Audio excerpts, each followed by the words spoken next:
What if I told you that Canada is about to make one of the most important military decisions of the next half century, and almost nobody's paying attention? We're talking about Canada's next submarine fleet, a decision worth more than $12 billion, a decision that will shape how Canada defends its coastline, protects the Arctic, and operates with its allies for the next 40 years. And this isn't just about replacing old equipment. This is about whether Canada still wants to be a serious maritime nation, or whether we're comfortable slowly fading into irrelevance. Today, I want to walk you through what's really happening, why it matters, and what's actually at stake behind the scenes. Because this story is much bigger than submarines. I'm Pierre Shields for North America. Let's dive in. Canada's submarine problem. To understand why this decision is important, you have to understand how we got here. Canada has operated submarines for over a century, but not without controversy. Our current fleet, the Victoria-class submarine, was purchased from the United Kingdom in 1772. No, 1990, whatever. In the 1990s, rather. They were already used when we bought them, and from the start, they were plagued by mechanical issues, delays, and long periods of inactivity. Cheap is expensive. It's a tad like going to the dollar store. Allegedly, in my opinion. Don't sue me, please. At various points over the past 2 decades, Canada has either had 1 or 0 operational submarines. Not exaggerating. 0. And that's a serious problem because Canada has the longest coastline in the world, expanding responsibilities in the Arctic and growing obligations to NATO. Submarines aren't prestige weapons. They're essential tools. They're used for intelligence gathering, surveillance, deterrence, and tracking foreign naval activity. They operate quietly, unseen, and they give a country awareness and leverage that surface ships simply can't provide. Right now, Canada's ability to do that is limited and shrinking, I don't know. That's why Ottawa finally accepted what defense planners have known for years. The current fleet is nearing the end of its life, and replacement can no longer be delayed. The new submarine program.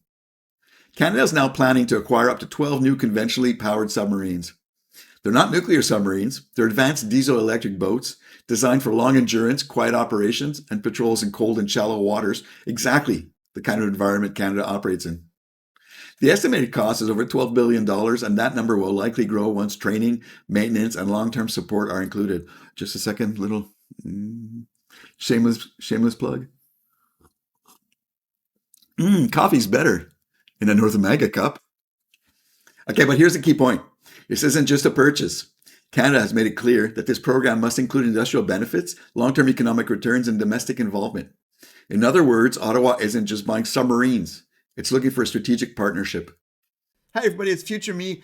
I'll put links to a whole bunch of other submarine videos up here or there. Maybe I'm not, but I'll also put the links in the description down below. Back to the video.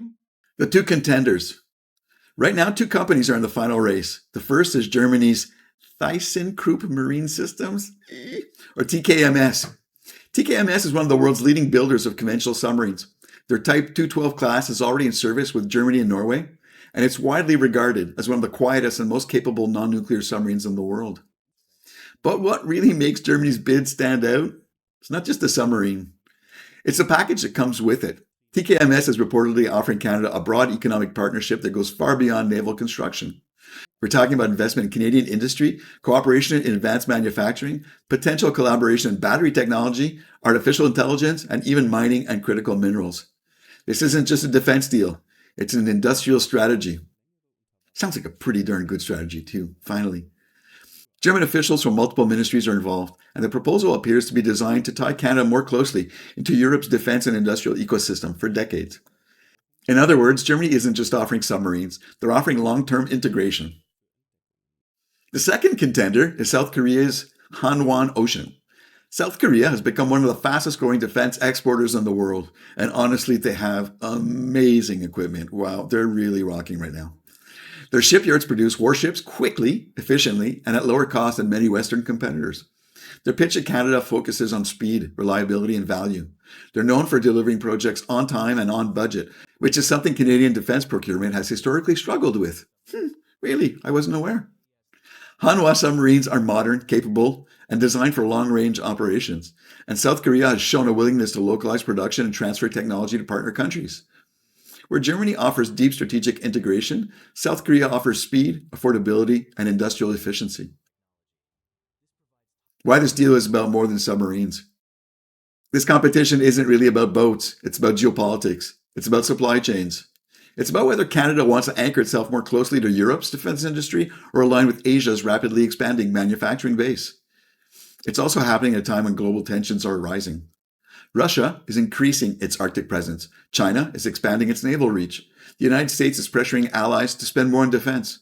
And global supply chains are no longer seen as reliable or neutral. Submarines are no longer just military assets. They're strategic tools. Who builds them, who maintains them, who controls the technology behind them matters just as much as how well they perform underwater. The timeline. Canada is expected to make a decision in 2026. Construction would stretch well into the 2030s. Full operational capability likely wouldn't be reached until 2040. That means this decision will shape Canada's naval posture for the next 40 years. And once the choice is made, there's no easy way to undo it. I'll be talking about interim solutions, though, in the upcoming videos. We don't have to wait 20 years to protect ourselves. The real risk.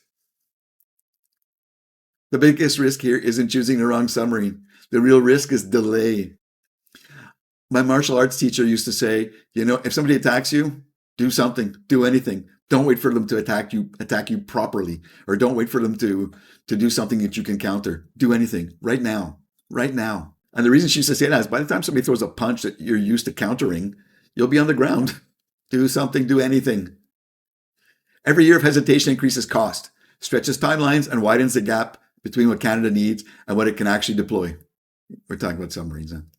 Political interference, budget cuts, or watered-down requirements could leave Canada with a fleet that looks modern on paper but struggles in practice. And if that happens, Canada could find itself in a position where it has the coastline of a major power but the underwater capability of a minor one. That's not a position any serious country wants to be in. Final thoughts. The submarine decision is about far more than hardware. It's about whether Canada is willing to think long-term, whether it's willing to invest in real capability, and whether it understands that defense, industry, and sovereignty are all connected.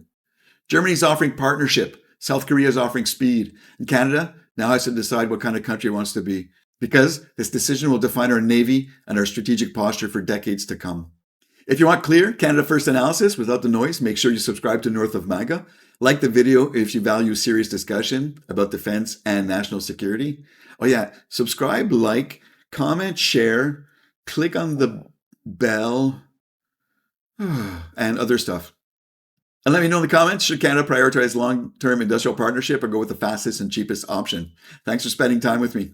I'm Pierre Shields from North of MAGA. Go play outside.